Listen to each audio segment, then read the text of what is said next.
The 2 Cent Report! And good hello to everybody who exists on the internet or doesn't exist on the internet. This is the 2 Cent Report with two people, mostly me, also another person. So there's myself, 1 Cent Justin, aka LC Lupus, and I'm joined as per usual by the illustrious but second person who will now introduce himself. You know, these introductions are getting really lengthy, hey? You could just take the time and really compile how much of an asshole you can be, and then you can give it off. Hello and welcome everybody. My name is 1 Cent Tristan. I am the co-host, but also, I do everything around here. Yeah, sure. He doesn't cook, he doesn't clean. He just takes. Also, in other news, I think the dog farted and left the room. So, there's that.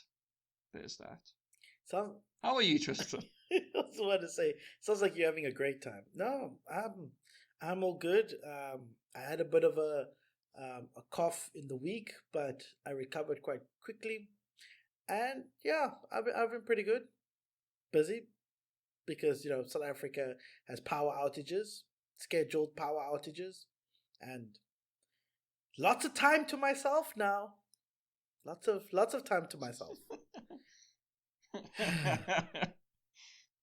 It sounds great. We're in the middle of fuck off nowhere, and for some reason we don't really get load shedding that much. But when the power goes off, it will not be load shedding, and you'll be like, I wonder if it'll come back on today. So that happens here. When it rains, the power goes off for 8, 10, 12 hours. So there's that. Yeah. It's great. Poverty cost. Whoop whoop. You're really living it up here on this side. I love this place. I'm so happy. No, you should be, because unlike me, you are you. I don't know where I was going with that motivational, yes. but just know that you're unique and you should be happy because you are you. You could be a different kind if you're like a alternate universe you, but you chose to be you today. True. But Freddy Got Fingered is unique. Doesn't mean it's good. Now isn't that a walk down memory lane? I hate that fucking movie. Yes, but you like the freaking Hamlet 2, which is equally as bad, if not worse, than Freddy Got Fingered. No, it is not. You didn't watch the whole thing. Yes. Did you? I thought you didn't. The first time you told me to watch it, I refused to finish it. But then you added it on one of your videos with the lists of movies you wanted to. Yes. And then I watched it, and I was like, "This is equally, if not worse, Freddy Got Fingered at least had that scene with when he's trying to play piano, but he's also got hanging sausages. That was a great scene. He even made a song, I think. And then there was that memeable moment when he's shouting at his dad to fuck him. So I don't know, hey, I think you and I have different definitions of good. Well, it's better than fucking Hamlet 2. How dare you? I will defend Hamlet 2 to the grave. That movie is amazing. Yeah, well, it's so great. And it has the best song ever. No, it doesn't. It doesn't even deserve to be in a grave. It's not even an unmarked grave. Most people would say, we need to recycle, but I suggest we pack up all of them into a rocket and shoot it towards the sun. All copies, even the servers that have digital copies on it. I'm disgusted. I would only reserve that for the worst of the worst. Hamlet 2. I don't know. No, what's the worst of the worst? Something like Top Gun.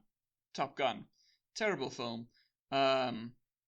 I mean, no. Black Rock Shooter. I hate that fucking thing. It was so boring. Yes, but it's not It's Hamlet pretty, too though. bad. No, you're wrong. You're just incorrect.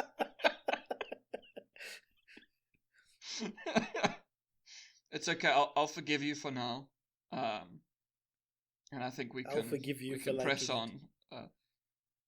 Okay, I'll forgive you for liking Freddy Got I Freaky. didn't say I like it. I just said it was better than Hamlet Okay. 2. Okay, fine. I'll allow it. I'll allow it for now. So we should probably say we're doing things a bit different. This is our first shot at trying a new thing, and maybe it will remain this way if it's all cool and fun and groovy, as they say. I'm sure you agree. Oh, you checking with me now only? I know. No, I'm fine with it. I like it. It should change us up a bit, but if anybody dislikes the change, they can just put it down in the comment section below. Exactly. Because in actual fact, you'll be pushing up our ratings because you will go from 0 comments to your comment. Thank you for caring. Exactly. That's what we want in this world. Ultimately, We want to trigger you into expanding our reputation. Exactly. So we are going to basically be chatting about games, that we have played, if we've played games. Then because we're the acquisitions cast, we have to just quickly rattle off the acquisitions, and then we're going to be focusing on just one story as like a central discussion point that we're going to be chatting about. So, do you think we should say what the discussion point? I think we should probably put it in the title. So you should probably say it here. What do you think? I'll put it in the title and keep them guessing. I mean, it's not like they're not going to see it in the title. True. So if you want to know what it is, look at the title. Mm-hmm. It'll inform you. Mm-hmm. It'll inform you. So anyway, have you played anything over the last? It's been actually a while since we've done like a month. So have you played anything? Yes, I actually have. I have two things that I've been playing. Where to start? PC first. It's PC first. Okay, so my friend asked me to play a game, Entropia Universe. Now, if you don't know what that is, it is a play to earn. Sorry, lots of grinding. It's a sci-fi. It's a sci-fi world. There's many planets or areas you go to, and the whole thing is an MMO structured around grinding because it uses real currency. It uses cryptocurrency that you can exchange for real currency. So it does have value to it. Not my type of game you would think I would play. Although apart from the grinding, the general entertainment I'm having, playing the game with him, playing it through, I actually am having fun. I'm not gearing myself up to grind and make money off of it. I'm just playing it. But the interesting thing is that he made an account. And he made this account in 2016. He logged on once and he logged off. Skip ahead to this year, he realizes he still has an account. So he starts playing, he gets me to start playing. It's alright. Like I said, I can't. I mean, it was made in 2016 as an MMO sci-fi play to earn game, so you weren't exactly expecting it to be unique. I mean, most of the stuff just looks like old Unreal Asset Flip material and assets and stuff, but I would say that the gameplay is okay enough for me to have fun with my friend. I wouldn't particularly recommend it just because it's not like unique or outstanding in any way. But for what I'm experiencing, I'm having fun on it. I don't expect to make money, as I said before, at all. So if I do make like a dollar here, I'm fine. But it's just a nice experience. Yeah. Then in more recent news, I bought a PlayStation 4. Yeah, I think I've mentioned it on this podcast a few times that I wanted a PlayStation 4, and particularly I wanted to sink my teeth into Ghost of Tsushima. Luckily, the one I bought came with more than just that. It also came with the director's cut of Ghost of Tsushima. It also came with Ratchet and Clank, obviously the remastered one, and then it came with Gran Turismo. I can't remember which one, and Horizon Zero Dawn. So first thing I played, obviously, is Ratchet and Clank, and I love it. What else can I say? It's because I had to download an emulator for PlayStation 2, and I always wanted a PlayStation 2, but yeah, I downloaded an emulator and I played Ratchet and Clank, and now playing through this one, it's so nice. It's a bit of like I'm feeling the nostalgia, but I didn't play it back on console. I played it like last year on my PC, so even I'm feeling like the big nostalgia there, having a blast. I did try out Ghost of Tsushima, which was the reason why I bought the PlayStation. If it didn't have the director's cut included in it, I would probably not have bought the console. But I just really wanted to play the game. I love it. There's no other. It's super satisfying to kill people. I know that sounds pretty brutal, but it's really satisfying. The movements, like for me, what gets me in that game is the animation, the way the character moves and interacts with the other people. I love that. Like that for me was the best. Also, the story is pretty dope. I played through a little bit and then I'm basically going to restart because I realized I chose the wrong horse. And anybody that's played the game knows that you get one chance to choose a horse, and then once you choose the horse and your horse's name, it sets in, and that's that. And I realized that I chose the wrong horse, and I'm basically, while I'm still early in the game, going to restart, choose the right horse so that I can have the playthrough that I want. Other than that, I haven't really played anything else that I've gotten. The power's been going out quite a lot around here. So when the power does go out, I do resort to my phone. And on my phone, I've been playing Plants vs. Zombies. So I got a pretty a pretty good amount of gaming in since we last chatted. And how about you? So I have so I started actually 2 writing jobs, reviewing games, and so I have apparently gone overboard because I have played and written reviews for 7 games in the last month and a half. So I don't think I've discussed any of them. I know I've briefly spoken to you about some of them, not on the podcast, just ourselves. We do that sometimes. So, yeah, we do that sometimes when I can't stand not talking to this beautiful man. I message him and I'm like, my love, I want to tell you about a game I don't like. Which,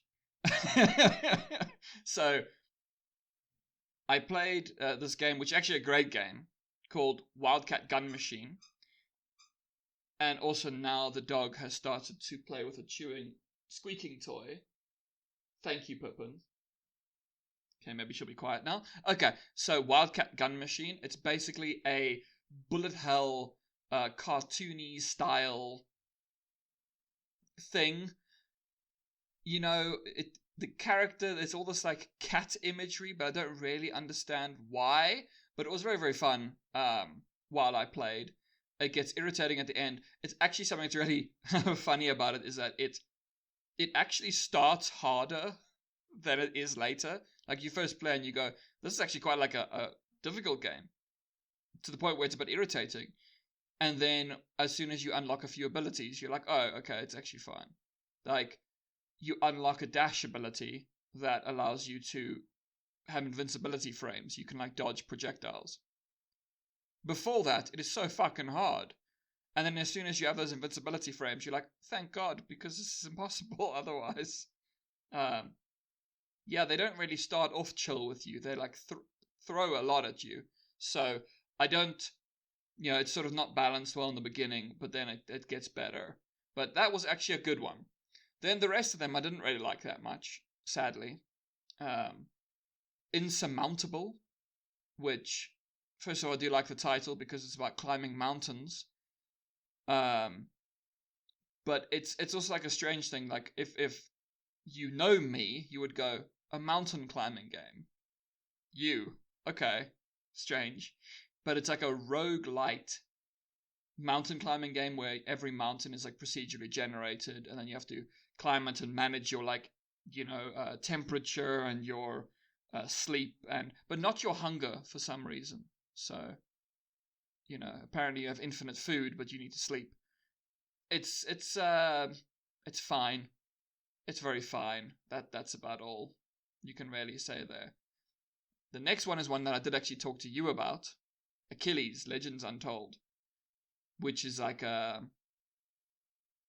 dungeon crawler type, sort of reminiscent of Dungeon Siege, but they threw in more Dark Souls-y type combat, but it's not as hard as Dark Souls, except that they are very, very irritating with it because they have a system that's designed around one-on-one fighting, and they'll be like, cool, this is for like fighting, 1 to 2 people, but let's throw 10 at you at once, and the lock-on isn't great.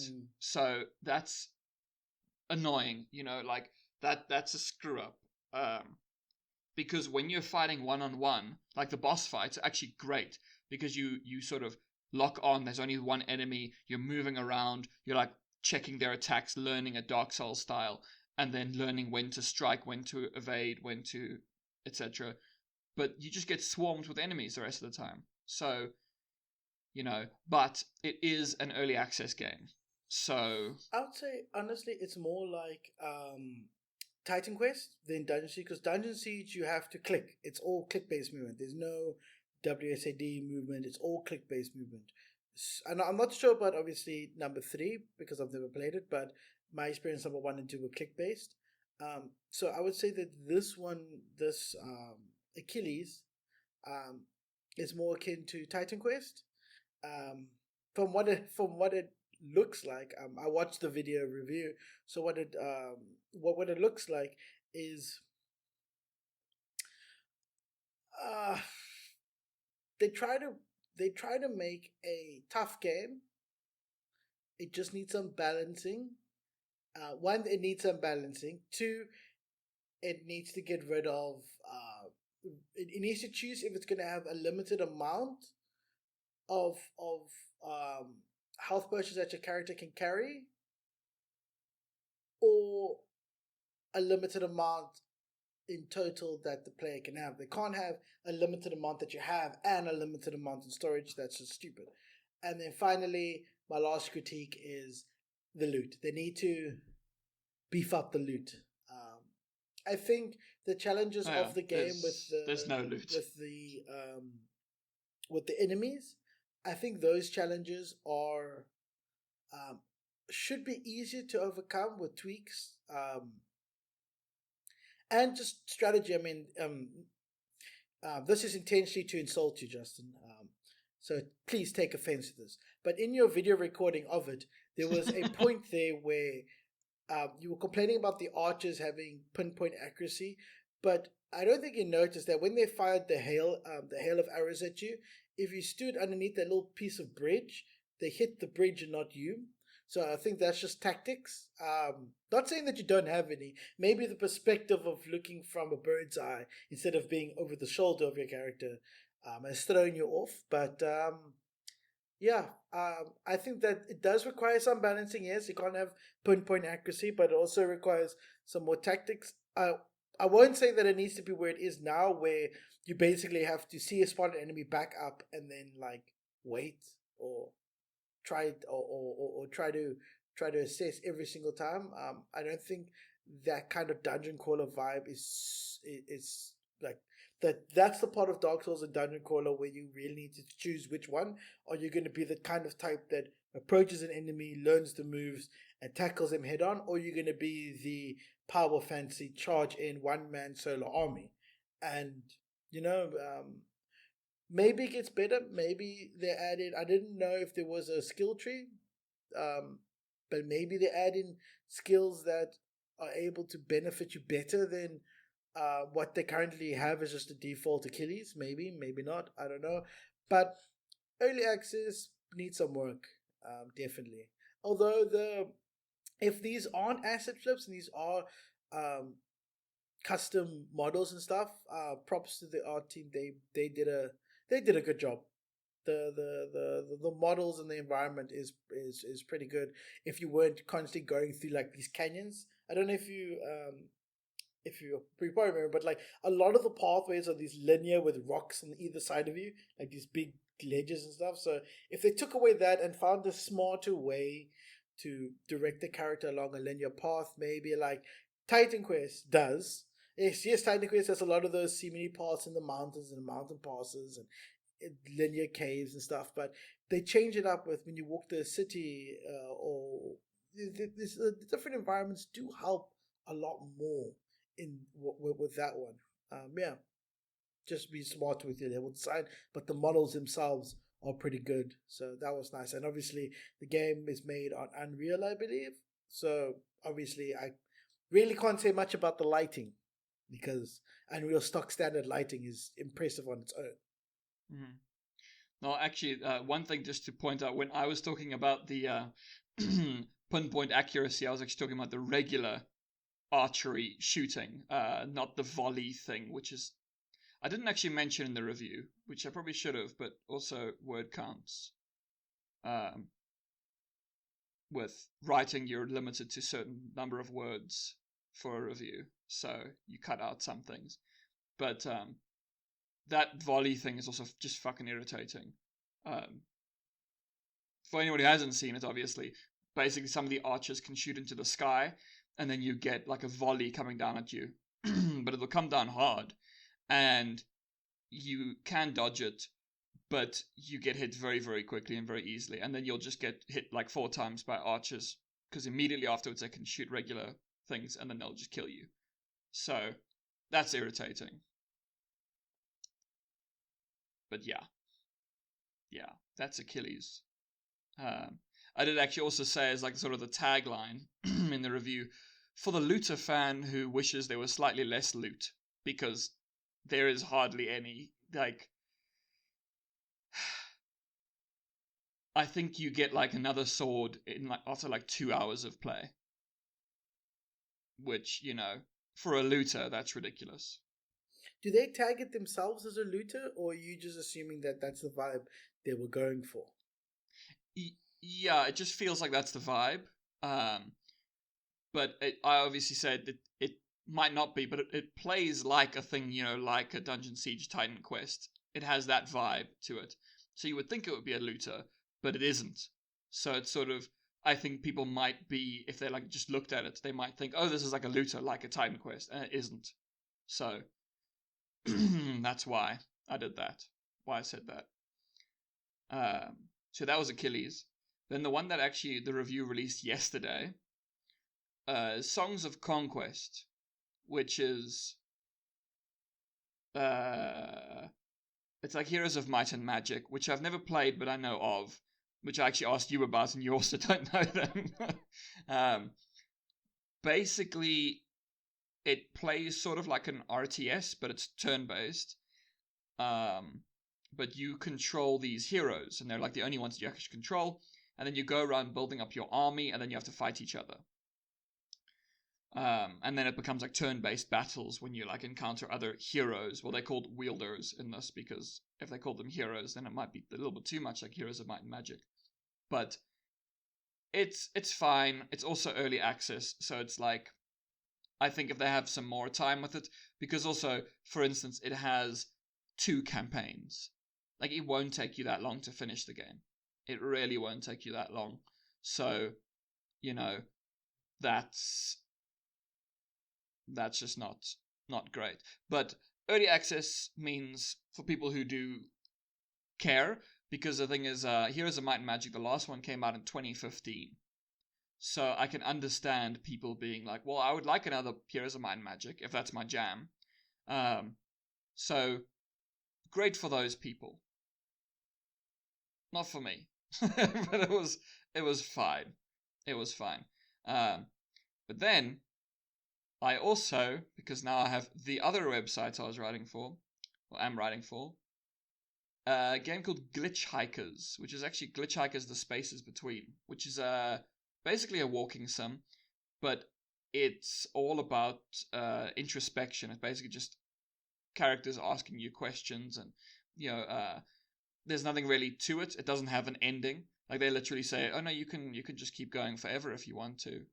Like there's a bunch of different sort of mini game-ish type things. Like one's walking through a park, the other one's driving in a car, and you can straight up like just drive in the car for like 2 hours without going anywhere and just listen to the radio. I sort of think it would be great if it was in VR for people who have VR, but it's not a VR game, so it feels like it should be a VR game, like a serene kind of experience rather than a game, but it isn't. So, yeah. Then there's one where, at time of recording, the review hasn't come out, but it will come out. Dark Quest, the board game. It's boring. Wait, and it's not well done. did they make a board game of a game that's already a digital game? Then they made that board game digital. Yes, so it's a digital board game version of an RPG series, I think. But it's like a roguelite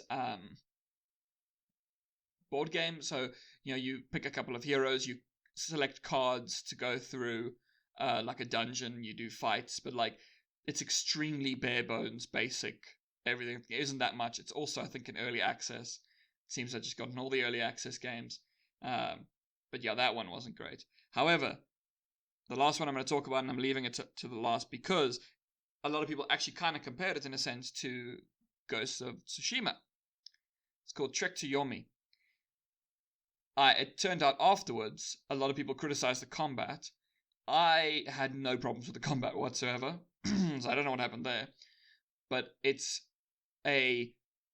not made by Japanese people, but it's like basically a love letter to Japanese 50s and 60s samurai cinema. So it's all in black and white. It's gorgeous. You're a samurai, and every time you go into a fight, it has that sort of, that classic image of the, samurai fighting in profile kind of thing. Where like sometimes they'll go behind like a wall, and it's the paper walls, and you can sort of see just the silhouettes. It's like that kind of fighting. Very sort of Soulsy in a sense, because it's a lot of parrying and then striking.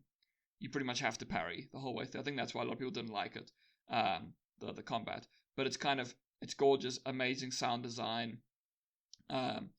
It's all in Japanese, so it's not like they, speaking English. It's all Japanese voice actors. Yeah, it's just really pretty. It's just really, really pretty. And a lot of people are comparing it to Ghost of Tsushima, but obviously it is a indie game. So not quite the budget of Sucker Punch, I would not say. But it is still very pretty. So yeah. And that's it. That's what I've played. Wow, just wasting all your time playing games. Okay. Yeah, I am an awful person just playing all these video games. No, that's good. For my job. I don't think that the games you played are all bad, or lesser. Obviously, I only watched the one review, so I can't say much for what it looks like. But if a game can be played and enjoyed, I guess it works. If people wanted a board game, a digital board game of a RPG, then that's what I mean. Like we didn't know we liked tactics games until what was it? What was the first tactics game I played? Well, I mean, would it be something like Advance Wars? No. If you can call it, it's not turn-based. If you can call it tactics, but not turn-based, was the Commandos games.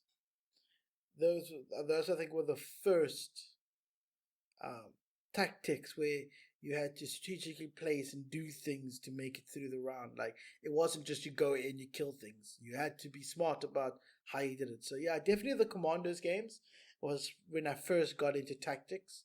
And then that kind of like spewed off a whole lot of spin-off games that became tactics and became like this one. Like you got the Final Fantasy Tactics game that people rave on about being one of the best tactical turn-based games. Yeah, there's quite a few out there that have really have come from a different genre of game, and has been successful. I mean, like a big one was the Warhammer, the Games Workshop guys. I mean, started with a board game, ended with many different games in the same universe, but different genres. You've got first person shooters, RTS, both okay, real time and turn based strategy games instead of saying RTS. You've also got grand strategy games. So you've got the turn based, the real time and grand strategy. You've got RPG, you've got FPS, you've got I don't know if there's an MMO, but like they really, really, really are expanding and in a good way. Like at first I wasn't too sure because like it first felt like they were choosing the wrong studios, but once they hooked up with THQ, they really produced some absolute gems. And then the I've been keeping an eye on Dark Tides because that just looks amazing to me, and I would love to play it. But yeah, like I think switching up genres is pretty cool. A lot of the indie guys are really just trying to get their game. I don't even think it's about. Like I hate games that follow trends. So like not follow trends, and I like just try to like hop on and try to make money out of it. Like those tiny indie games I don't really like, but the kinds that when you got a guy or you got a developer, or you've got someone with an idea, you got a brain person, and this brain person has this idea, and they just make it. Like with that mountain climber one, it almost sounds to me like they thought of the name, and that name sparked the type of game that it has become. If you know what I mean, like it's little things like that on these indie games that I really like, because you can see the vision and you can see the motivation in the game itself, rather than it being like clean and processed and like regurgitated out at you. Um, yeah, Uh, no, that's what I love about indies, because they're just trying different things. So no, I don't have the only ones I suppose that I really didn't like, properly didn't like, was the board game one. But that's also just because there was basically very very little combat, and it was extreme, very very little content. Sorry, and very very simple combat. Like it's sort of a tactics game with none of the tactics. There's no, like, say, movement points. There's no cover. There's no changing to different higher or lower ground. There's none of that kind of thing. It's just you attack that one, he attacks you, then you attack that one, and then whoever has the most hit points kind of wins. That's sort of how that one went. But most of them, yeah, I really liked them for what they were. Even if, you know, it wasn't for me. Like, Insurmountable's not for me, but definitely I think it's for people who care. And say, like, the things like the Songs of Conquest one, not my kind of game. But if you are really into Heroes of Might and Magic, this is for you, you know? So, yeah. I haven't yet played a game where I'm like, this is just a terrible game. I did actually try to play a terrible game because I was trying to be nice about something. A random developer sent me a game before I started writing with any of these. And I thought, I'm going to sort of, this game literally has like no user reviews. It has nothing. There's no discussions in the discussion tab. So obviously they're trying to get some people to play it. And I was like, you know what? I'm going to play this. And if it's got something good to it, I'm going to write a review. If it's bad, I'm not going to write a review, because I'm not willing to be the only person that writes a review for something and it's a shit review. So I booted it up. I played about 5 minutes. It's terribly made. And I was like, okay, cool, never mind. I am not going to do this. Never mind. and now you just let everybody know that this game. Well, you didn't say the name, but I'll get it out of you eventually. Exactly. Because no. Exactly. If you have a bad game, the problem with that is, yes, you don't want to be the only person to comment and then be the one that's condemning it. But how are the developers supposed to know it's bad to that extent when nobody says anything? You need to weigh that. But also at the same harsh. time, Feedback is harsh, and people need to learn how to handle it. You can't coddle them all the time. They need to be able to take the feedback, hopefully ignore the malicious attacks and take the constructive criticism that is provided to them and up their game. Repair what needs to be repaired, update what needs to be updated. But these guys will never move forward if everybody just backs away and doesn't tell them anything. They know their game is bad, and they probably the thing with this is sounds like a typical game that didn't have QA testers. Like, yes, the developers themselves play the game, but they viewing it through what's that, rose-colored lenses or glasses, right? So yeah. So with that, I kind of feel like people need to tell them, hey, your game is shit. This, but not just say, oh, terrible game, or the developers need to die for making a game like this. No. What you need to do is you need to take the things that you did not like about the game and put them into your replies. So, hey guys, this is a terrible game. I had this experience and this is why I feel this game is bad. If the thing was broken, if you crashed, they need to know that information, because that allows them to try and either reproduce the problem or look in those areas to see if they can update it. But if you're just going to be one of those assholes that are going to be like, oh, trash game, bad game, developers must kill themselves, die, fuck off, because you're not helping anything. But yeah, I still think you should write that review, but then be more constructive about it. Let them know, like, tell them the story, spin them a tale, tell them that you wanted to play this game, you gave it all, but you couldn't because the game crashed, or this guy got stuck, or you didn't feel like the mechanics were smooth, or you felt like things were too unnecessary. Tell them that, so that when somebody reads the review, they can see that you tried, you label the issue. If the developer still continues to push the game after you've written their only review and it hasn't changed anything, then that's on them and not on you.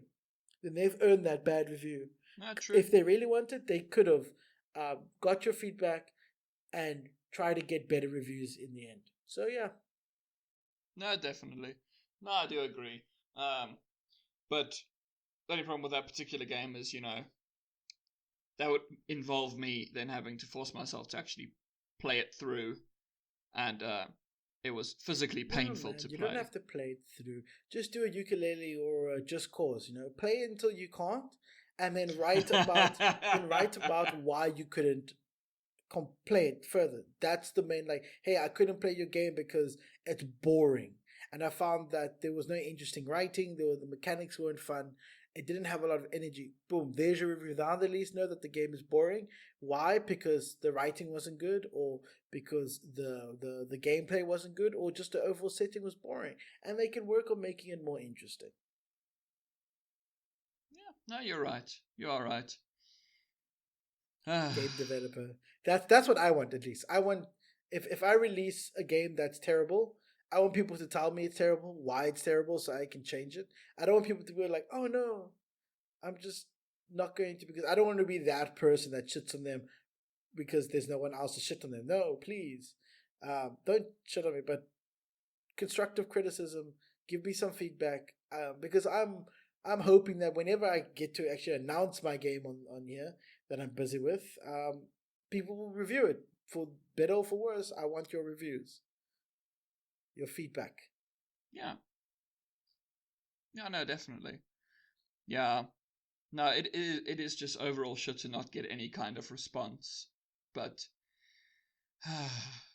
just the way. There's too much out there. So I do understand why people, don't necessarily take a chance on something that might not be good. But oh well. But anyway, should we move on to the acquisitions? Yes, let's shall.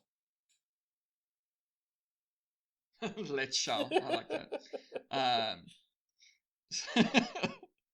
So, I think we should go through these quickly because only really one of them, I suppose, is of some kind of note. The rest is, it's good to keep a log of these things. So, Aspyr, which is owned by Embracer, because these things are so layered, it's like Russian nesting dolls. They bought Beamdog, which is the company that made that newer Baldur's Gate game. Wait, yeah, what? That's who bought what? The So Embracer bought Beamdog. They made the Baldur's Gate Enhanced Edition and Planescape Torment. Okay, because you said the latest Baldur's Gate game, and in my mind, I'm thinking number 3, which was made by Lorien Studios. That's why I was like, what? Who's Beamdog? Who the fuck is Beamdog? Okay, I'm back on track again, because you threw me off there, man. You should have specified which Baldur's Gate we're talking about. I apologize. I got it all up in your grill. I apologize profusely. The next one is that Gearbox acquired, or is going to acquire, Lost Boys, which is the co-developer behind the Tiny Tina's Wonderland. So that's just, obviously they've already been working with them, so they're like, cool, well, we'll just buy you. Because that's what you can do when you have lots of money. You can buy people. I mean, so yeah, technically that's that you one. can buy people without having lots of money. Or you can own people without having lots of money. Perhaps. It requires lots of violence. So, generally. So the next two are actually basically a private equity firm and a sovereign wealth fund. Do you know what those two things are? They both involve money. A sovereign wealth fund is No, I'm not going to try bullshit my way through this. My brain went blank. I was like, okay, you got to think of something. This is where I get to use my tiny amount of economics knowledge. Basically, like a private equity company they're like investment companies, basically. And they take other people's money and then buy things with it. So, unlike a lot of other companies, like say when you get rich people, right? They have like a net worth of however many billions, whatever. That isn't actually liquid. You know, that's you can't spend that. So it's not actually money. You have assets. Whereas private equity, they basically have lots and lots of money, so they can buy a lot of shit. And one of these private equity firms is a Blackstone, but it's Blackstone and one called KKR and Co., which I don't know that one, but I know Blackstone. There have started to be some, because private equity companies have a lot of money. Blackstone has something like nearly $700 billion. So they have money to throw around. And it looks like they are currently eyeing a rather big company. They are eyeing, but this is still very early days, Ubisoft, to just buy up Ubisoft. And they would have the money to do that. It's a private equity company. They could probably buy EA. So, but I wonder, like, with these acquisitions, right? I mean, obviously there will have to be an offer to purchase, you know. And if Ubisoft still wants to remain independent, or is Ubisoft like, hey, anybody want to buy me? I'm running out of ideas for Assassin's Creed games. Far Cry's doing well again.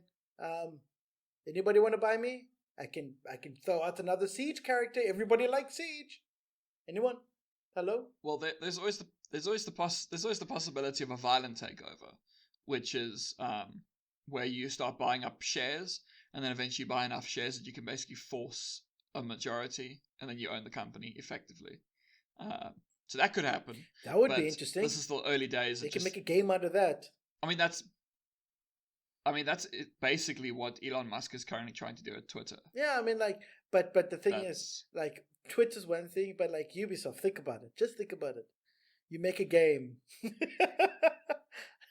about like they can make a game about their hostile takeover, and they can play it as obviously the big baddies coming in, and then the brave young developers or creators, I would say, fight back. I don't know. Maybe they could. It'll probably be shitty and a lot of climbing.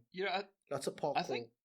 I think there is actually a game kind of like that. I don't even know if it's Ubisoft though, but if it is, that would be fucking hilarious. But Syndicate is like that. The original Syndicate. It's sort of all corporate espionage and taking over other companies. I like Syndicate. That's the one where I first got to experience the guns with the HUD on the pistol, like on the weapon.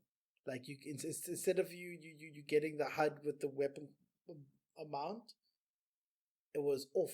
But that's probably the remake and not the original that I'm thinking about.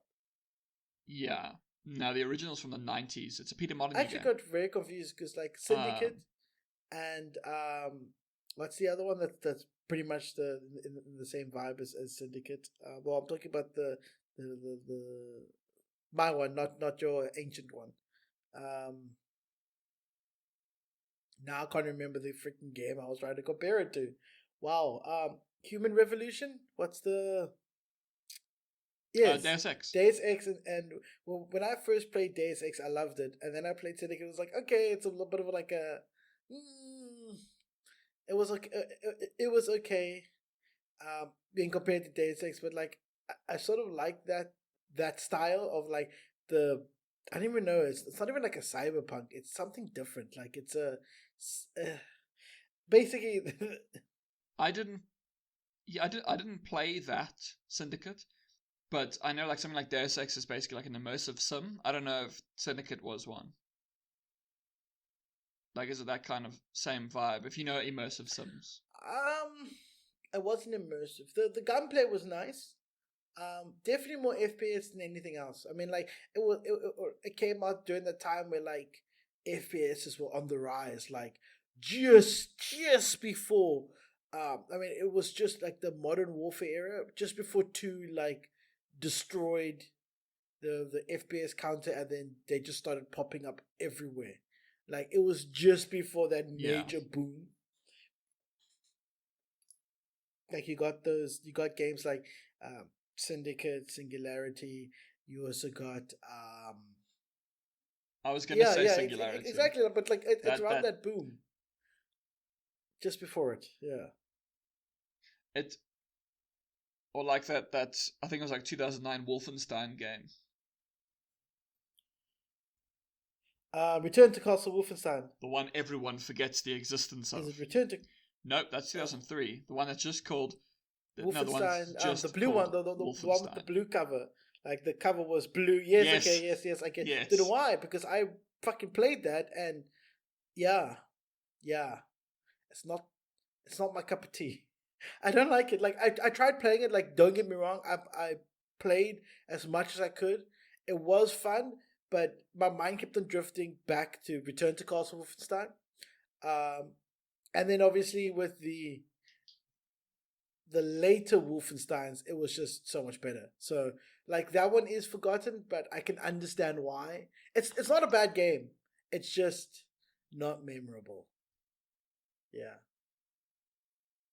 All right. So the last acquisition, this one is the other type of big thingy-majingy, a sovereign wealth fund.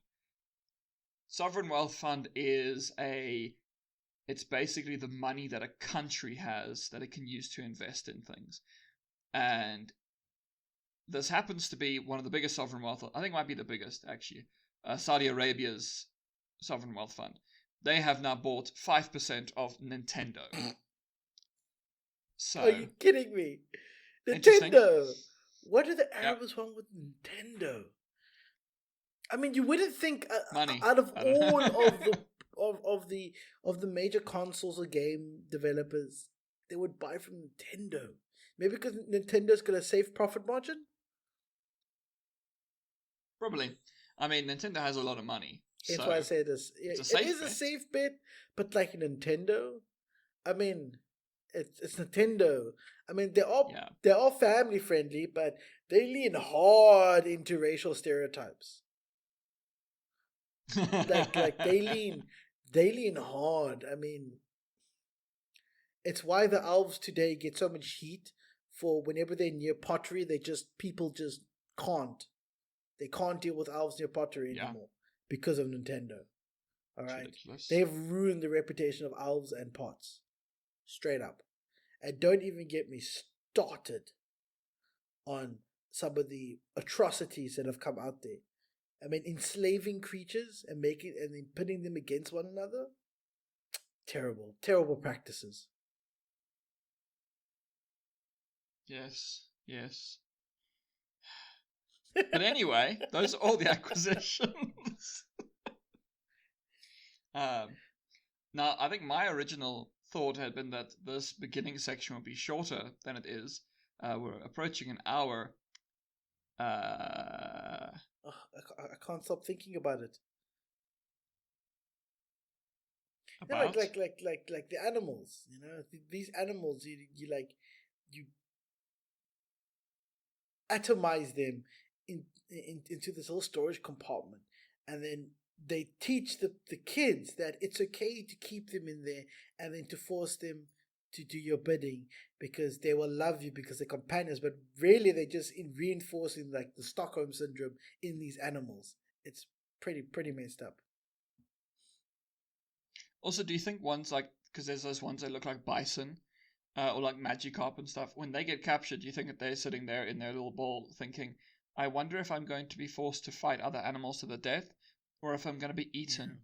Yeah. That's what's because there's no, like, people eat Pokemon. I'm telling you now. I don't know if the trainers eat their own Pokemon, but people do eat Pokemon. I'm telling you, you can't have a world with so much wildlife and not one person has thought, looks like that would be a good meal. I mean, like, there's quite a few very very wrong things about what is happening in that in those games, because like there's this one, I forgot what the name is, something with an A, but it takes you back to when they started cataloging Pokemon. So you are literally the first kid that goes around on this island and enslaves the Pokemon to study. Like, cause you have to capture one to bring it back, record it in the you didn't have a Pokédex, so you recorded it your own way, but like, hello, it's pretty fucked up. And then you have to still think about It is. They're now adding Pokemon with more and more and more human features. Like, they're becoming less animalistic. So the designs are less environmental, less animal, and becoming more human, right? Right. So they raise this even further questions. Do you eat those ones too? Them? I mean, like, pretty much you can't tell me that there's going to be, I know it sounds pretty dark, but you can't tell me there's not going to be one trainer who goes for those female looking ones, enslaves them, grooms them to be fully leveled, and then does the thing. I mean, you telling me that there's no people in this world that have fucked up minds like that, and yet, everybody's okay with a 10-year-old remaining 10 for 20 years. No one sees the problem in that. Sorry, ladies and gentlemen, it seems that we are having technical difficulties.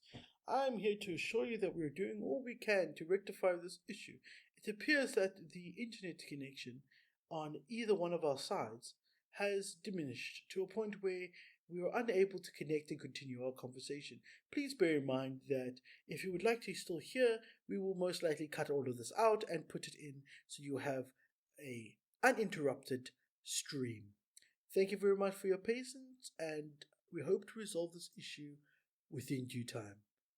This has been One Said Tristan, signing off.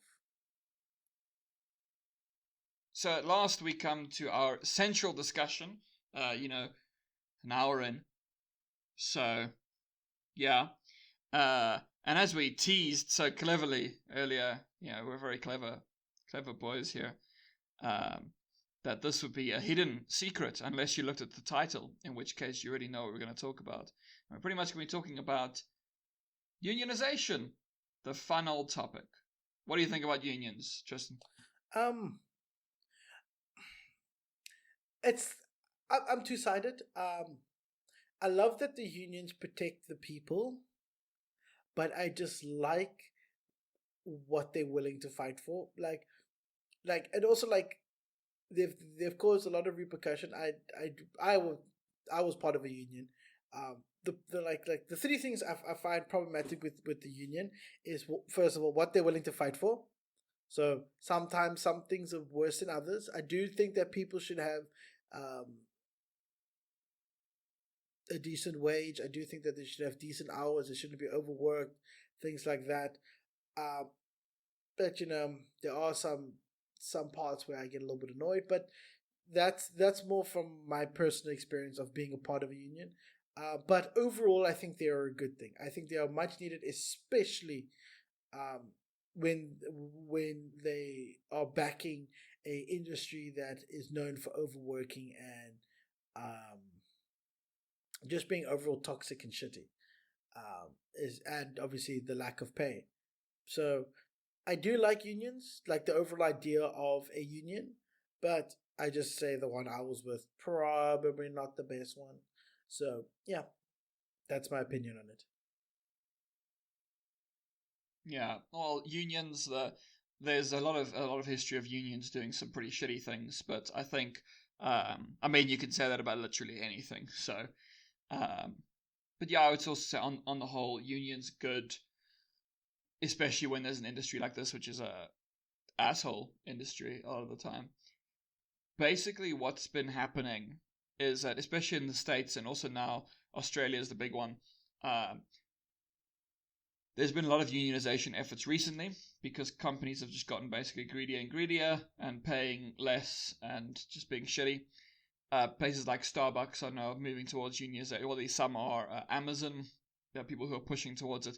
And now the big one that happened was the first actually like representative union for game people in Australia has now been formalized. Although I think places like France, I think, have unions, but France has very, very strong workers' rights. They always have. Um, they have sort of strong everything social. Um, must be nice being in a first world country, but yeah. So Australia is basically the first one with this Game Workers Unite, which is great. So when we talk about this, Tristan wanted to say some things about Australia itself. What do you want to say, I did. good sir? You did, apparently. Oh, I guess it's just a repeating of our pre-recording discussion. Um, to me, Australia's always been um, a place at the forefront of protecting itself. I guess you could say, with bands, with the heavy Peggy. They also use Peggy, right? Just everybody uses Peggy. Then they if Yeah, if you look at just games, they have had a record of banning games or prohibiting games or having games modified. They've had they're pretty strict on these things, and to have the first union, I think that's very impressive. I like the idea of it. I like that they're willing to go so far as to protect. There are people that they're willing to do that.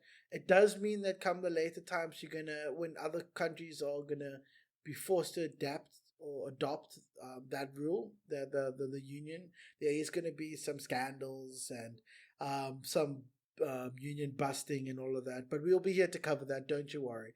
But from what I can think of with Australia, like really, like well done. I'm just happy that they did it because unfortunately it's gotten to a point where everybody needs to adopt this now and it just takes one to start it and the flame of unionization will spread. Obviously there are places that will shut it down. Uh, there are places that the government is in it on it too, so they will also not want the union in and but otherwise I think really well done on them. Um, yeah. yeah. I think one of the things a lot of people misunderstand unions, um, because especially when it comes to union busting, which is the big thing at the moment.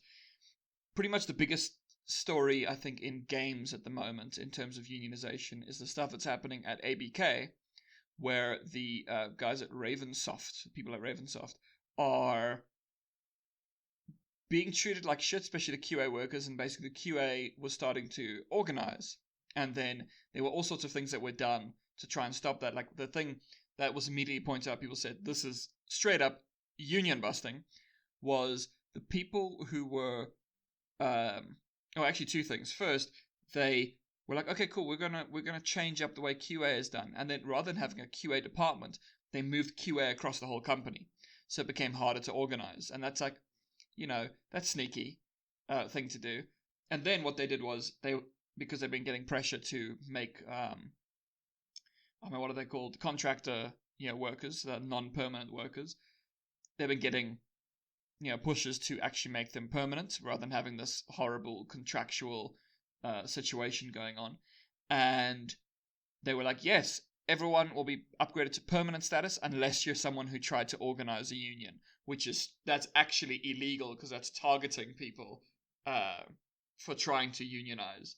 So that's pretty much the biggest case now, and I think they're going to be just encouraged further by this news from Australia to continue trying to do this, because Game Workers Unite is sort of the big one that's been going for a few years, trying to unionize. Because when you get together as a group, you can just go, well, if you don't pay us more, we just won't come to work. And then, an executive doing programming, I think not. So, Yeah, I mean, like, it never. I always doubt that ABK could not outshine its current deeds. But man, they that's another kind of company right there. They're just eager to up themselves every time. They never cease to always ramp it up by one. Definitely, like, if it wasn't for ABK, this channel would not be up and running. Let's just put it like that. I also think it's kind of impressive, because ABK has managed to stay in the news consistently for like the whole year. It's just like one bad thing after another. Like Ubisoft last year had a big thing where, like, I think it was last year. You see, this is how it works, where it had the same basic thing happen, and then what they did, they were like, okay, we're just gonna shut the fuck up. We're just gonna stay quiet. It's gonna be fine. And everyone forgot. And they were like, oh, yay, the new Far Cry. That's what you do, because people are goldfish. They forget very, very quickly. But ABK is like, okay, cool, we could just lay low, or we could lay off a bunch of QA staff. Let's rather do that. And then they're like, okay, cool, if we just lay low from this, it'll be fine. No, do you know what we should do? We should try and basically bribe a US senator or congressman, I can't remember what it was, to try and stop the thing against us. That would be a better idea. Like, fuck, just stay. If you just stop, it'll probably all just go away, because we forget about things. But it's probably good that they keep on being shit, because people just go, okay, they just won't leave the news. And it keeps on being new bad shit. They are literally, yeah. You get like Ubisoft, like, I picture them like having a store, and Ubisoft is like, has the store, and then something happens, they kind of just pack up the store and disappear. And then a few months later, they like reappear and be like, I've got a new product for you guys. And then everybody goes, oh, you're back. Okay, well, what you got? Okay, cool. That's fine. Awesome. ABK, and again, just for anybody that doesn't know, Activision Blizzard King, ABK. Yeah, that's yeah, you should say that. ABK is the kind of person that will walk into the middle of the plazas, put up their stall in the fountain, and then what will they have to spend? They'll just take their junk and drop it on the table. That's it. You come, you look, you pay them. That's it. That's all you need to do. That's all you're required to do with them. Because you know what? Doesn't matter where their stall is, doesn't matter what they have on display, you're going to go there for the same things you were there last month. You're going to renew your subscriptions, or you're going to play your games. I mean, unfortunately, that's the case. Yeah. I mean, like, I don't know what's happening on the Activision side. I haven't been paying attention there, nor do I give a fuck about what's happening on the King side of things, because King, I really don't really care about that.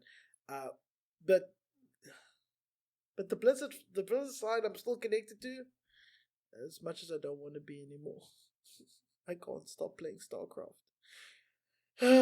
Okay. Yeah. So fucking nerd. As you all know, there's the new Warcraft, the new WoW expansion, Dragonflight or something like that. I took a look at the trailer when it was first announced, and I can honestly say, wait, let me just make sure that I've got the right name for it, because people are like, it's not that name. You don't know what you're talking about. Yeah, Dragonflight is the right one. And it's about the dragons coming back. And it's like, okay. But I swear, if you watch the trailer, please watch the Dragon Flight trailer. And the reason why, because that trailer looks nothing. No, sorry, there's nothing in that trailer that really, other than the design of the dragons.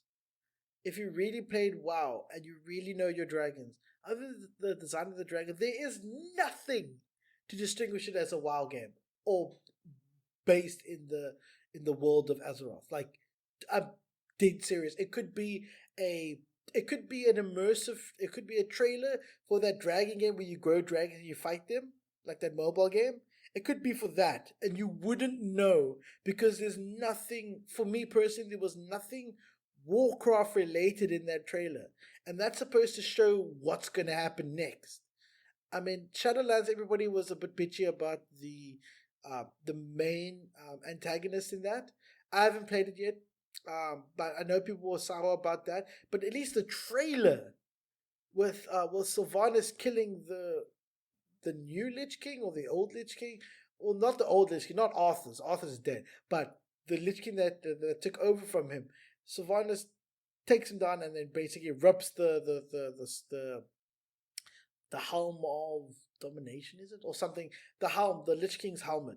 Rips it in half, and apparently that opens up a void to the Shadow Realm or the Shadowlands where the original weapon and armor were created and but yeah, Dragonflight looks nothing like that. Like, it doesn't look like, all I'm trying to say is it doesn't look like a Warcraft game. It just looks like a fantasy game. And if you see, oh look, it's an elf, it doesn't really look anything different than an elf. Like, it's almost like this is where it starts, where it kind of like starts to merge into all the other MMOs, you know. Like I don't like, if it wasn't for WoW still being WoW in the sense like when you go in, it's still the same races, playable races and stuff like that. The trailer had nothing about it that seemed Warcraft to me. And then obviously let's talk about the latest addition to the Warcraft franchise. You know what I'm going to mention? Arclight Rumble, the tabletop strategy game that they've now taken Warcraft and run through that with. Are you aware of this one, Justin?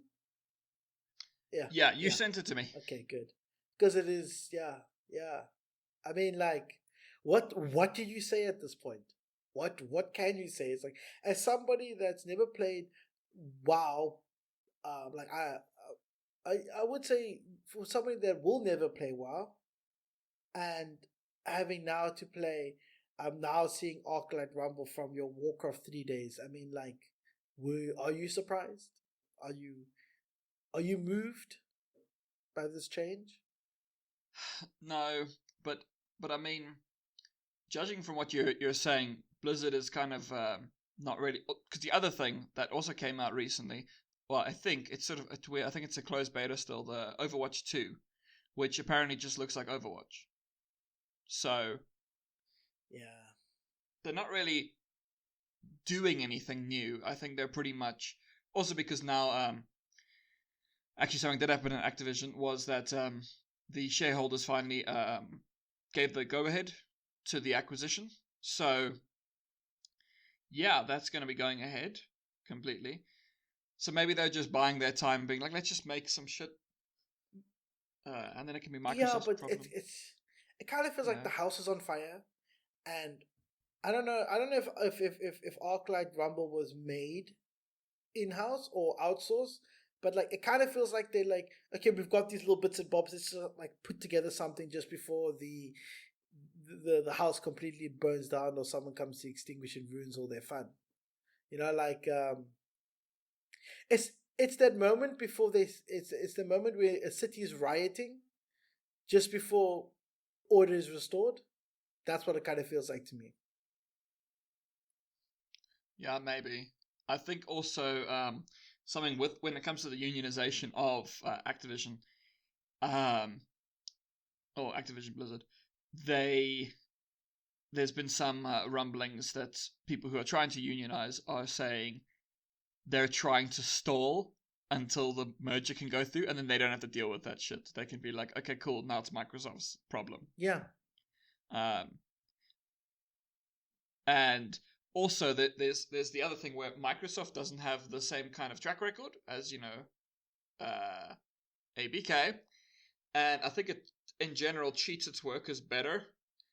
So there's also the idea that, because this is also kind of a union busting-y kind of thing, of saying, well, look, if you don't form a union, it's going to get better anyway because Microsoft's there. But really, it would be better if you just unionized anyway.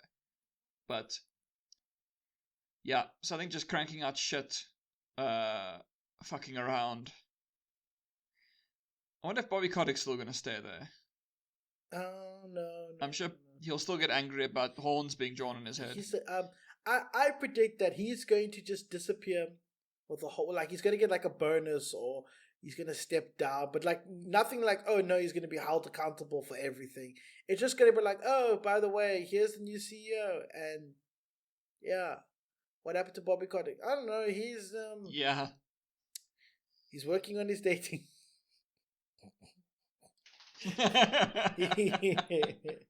I'm sure he you know what, if you just need to find someone who's into the kinky stuff, and you can be like, look, online all these people, they post picture of me with devil horns, and you can try and spin it, and not because like I'm an asshole, but it's because like I'm really sexy. He doesn't like look particularly sexy, but you could like spin honestly, that, you know. With the types of internet dwellers, I'm pretty sure he just has to be him, and somebody will come knocking.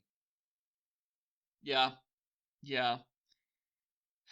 I mean, really, okay, dating advice for Bobby Kotick. Bobby, if you're listening, you have a thing that most people don't have, and it's actually a great way to get men or women to have sex with you. It's called having lots of money. Now, you already have lots of money. You don't need to worry about the devil horns. You can just say, I'm worth however many billions. And people will be like, well, I don't like you, but I will have sex with you. So that's my dating advice. You have money.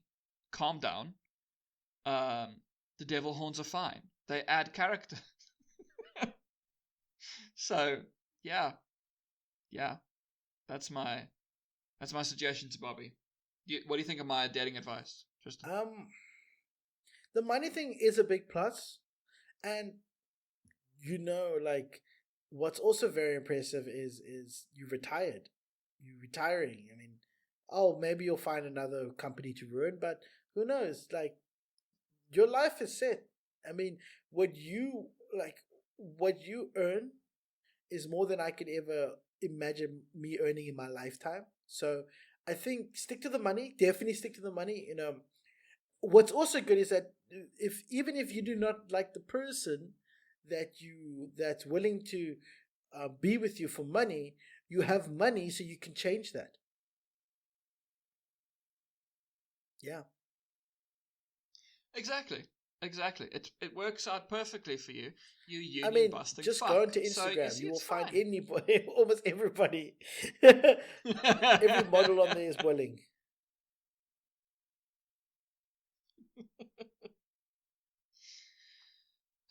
But yeah, I think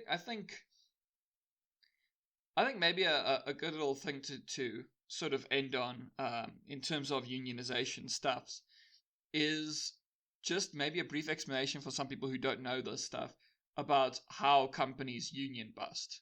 I think you also know some union busting stuffs.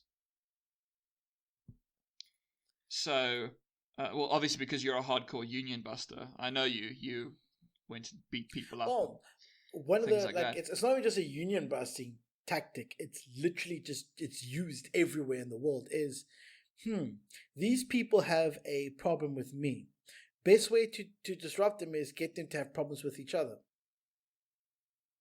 Then they want to attack me. Oh yes. That's like I said, it's used everywhere. Like to dividing your enemy and having them face off with each other. Now you don't have to worry because they're too busy and too occupied on their own things. You know, like that's easy. That's quick and easy. I mean, like if you want to bust a union, just try to get look at the members. Maybe you can do a gender thing. Maybe you can do like what's really popular right now in this day and age is the gender or the race thing. If you get them to be at odds with that, then yeah, you're good. Then you got like then the internet will fuel your fight just because. So definitely do that if you want to bust any of them pesky unions. Otherwise, what else you can do if you want to bust a union is grab a gun and shoot yourself in the head. That's my advice. It does work. I think that does work. Probably the most like, okay, a lot of sort of these ultra conservative people who have never read 1984 but like to quote 1984. Do you know 1984?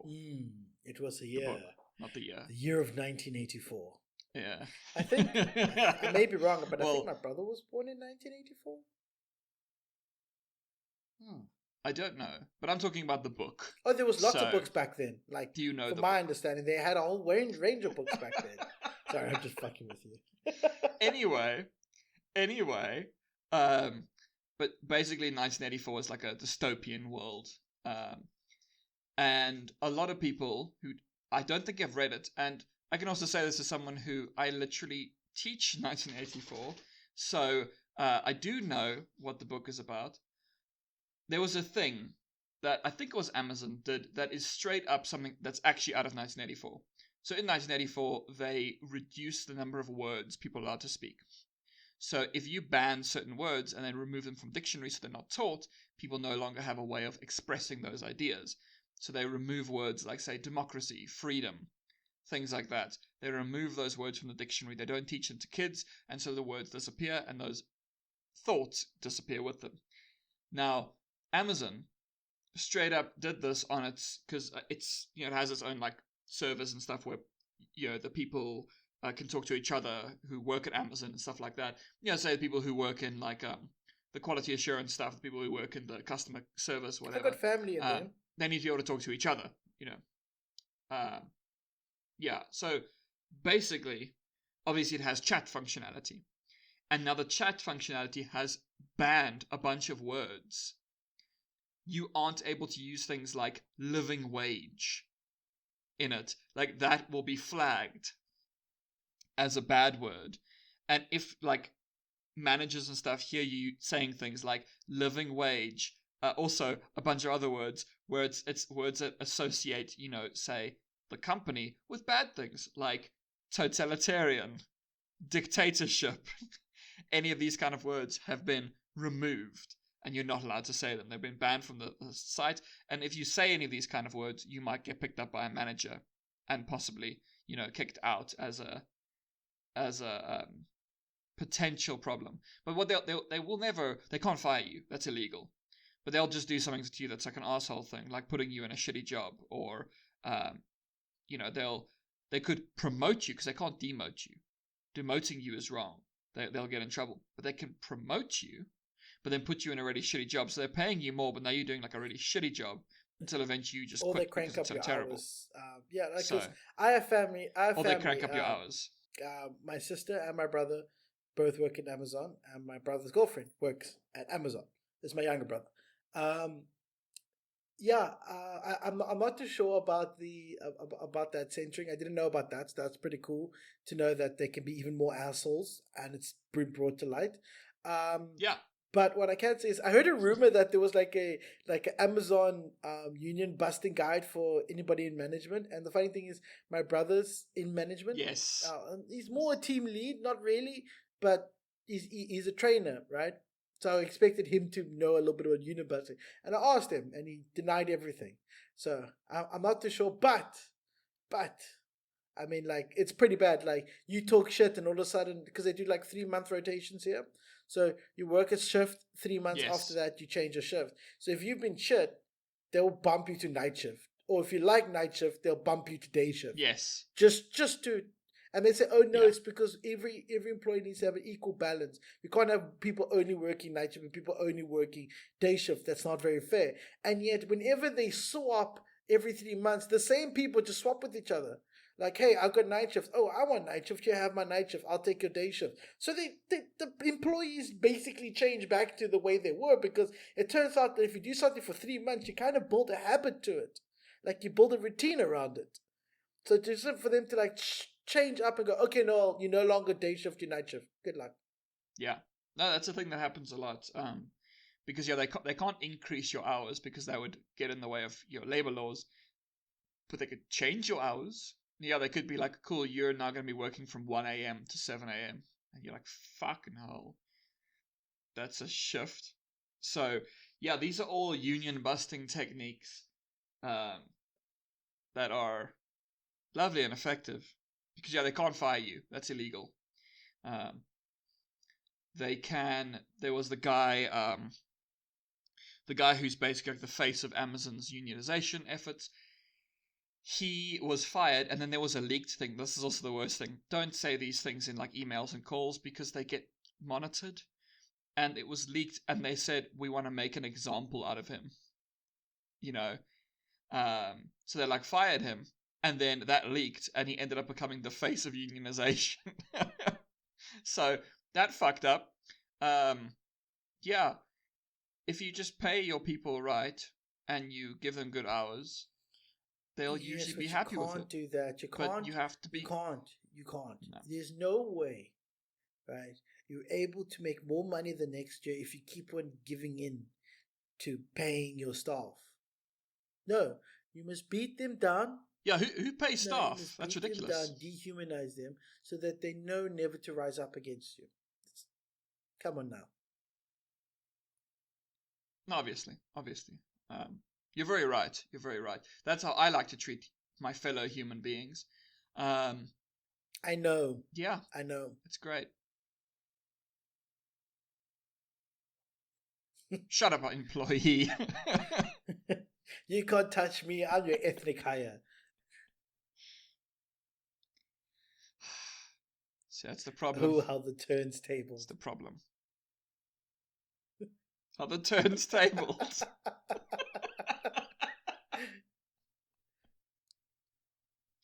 Oh, perfect. I think that's kind of everything on unionization. What do you? Yeah, no. What do you think? I agree. All right. Yeah. All right. Well then, I think we're pretty much done. I mean, this wasn't supposed to be as long as our usual ones, and we are shortening it a bit. So I think this is a good time to end. We did have a bit of a talk, a little bit of a ramble. We did our thing. We two-centered reported all over this this here podcast. So I think we're good to go. I think the people are tired of listening to us if they haven't left already. If you're still here listening to this, thank you. We appreciate you. Yeah, a little bit. I do. You're lovely and beautiful. So should we say ta-ta? Yeah, pretty much. I was basically building it up for you, and said you decided to. Yeah. Yeah. I'm sorry. Bye, assholes. I hope that you all have a great time ahead. If you don't, I'm not God. I can't control that. So I'm sorry. All right? Cool. Anyway. Cool. Goodbye, everybody. Have a splendid week, month, day. I can't go higher than that because I can't guarantee you a good year, but I mean, unless you want some tires. But even then, I don't. Oh. We're both insufferable. Goodbye, everybody. And as per usual, I love you. Yes, he does.